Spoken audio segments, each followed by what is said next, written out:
everybody. This is Steve. Welcome to this issue of Monday Morning Musings. I am going to be doing a couple of episodes on the whole issue of Ekklesia. All over the internet, all over blogs in the blogosphere, I see this term all the time. Ekklesia, Ekklesia, Ekklesia, Ekklesia, Ekklesia this, Ekklesia that, Ekklesia this. Normally, it's found on organic church sites and home church sites, and the premise is, you've got the horrible institutional church, and it's not the real thing, but we are pursuing the Ekklesia, because that's the Greek word that where Jesus promises He will build the Ekklesia, and honestly, it's really unfortunate the way this is being handled. Here's what's happening. People are trying to define the church. They're looking for a definition of what the true church is. And the implication is that if you have the right definition, you're going to possess the reality of the matter. And then the next thing that happens, they kind of look for job descriptions. Well, this is how the gifts work. This is how leadership works. And it's all about finding the correct form and the correct methods. No one is talking about the essence of the matter. No one is talking about the essence of what it means to be the people of God. They're talking about how do we meet? How do we construct a meeting? How is a meeting governed? How are the gifts expressed? Who's in charge? Who's not in charge? How are they in charge?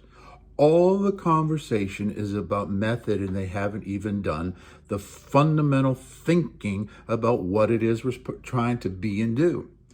And it's also a very Platonic and Western approach to the scriptures. By the way, Jesus was not a Platonist. Paul was not a Platonist, but you and I are if we've been educated in the West. And it assumes that if you have the correct definition of a thing, that you have the reality of the thing. That is simply not true. And I have watched people, they parse Ekklesia, and the ek means out from, and they go into Greek, city-state politics, and it was a term used for the elders in the Greek city-state, and et cetera, et cetera, et cetera, et cetera, et cetera. Here's the problem. There is no definition of the church in the scriptures. You can't go to the scripture and say, this is what the church is. Point A, point B, point C, point D.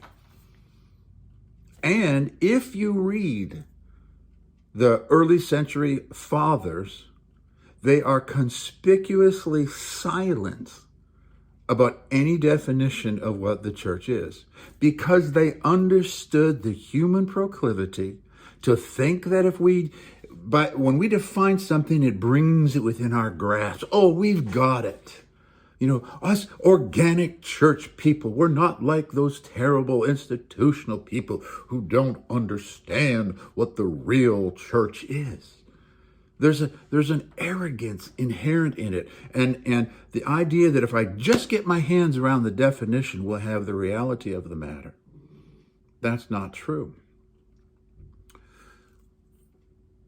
The reason the ancient fathers were reluctant to define the church because they understood the church was not a static thing.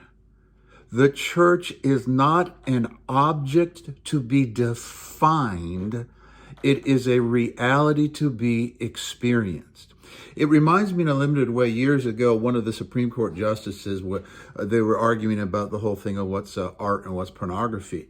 And when one of the Supreme Court justices was pressed on that issue, he said this: you'll know it when you see it. And it's much the same thing when it comes to the church. Just because you've done your Greek root word study analysis doesn't mean you have an ecclesia. Doesn't mean you have a church. Doesn't mean you know what the church is. It means you've done a word study. The church is a living reality to be experienced, not a thing to be managed. See, and after you get a definition of a church, then you look for the definition of, government elders and what are elders supposed to do. And honestly, if you look at those verses in the pastorals, those are very minimalistic requirements of character. There's nothing in there about how they do their job. There's no job description. And that's such a Western way of doing things. We want it all clear and so we can get our hands on it. That's not the way the scriptures were written, not the way the scriptures were meant to be interpreted, and not the way to experience what we would call a church or ekklesia. So for the next 2-3 episodes, we're going to be talking about that. So buckle up, and I'll see you next time.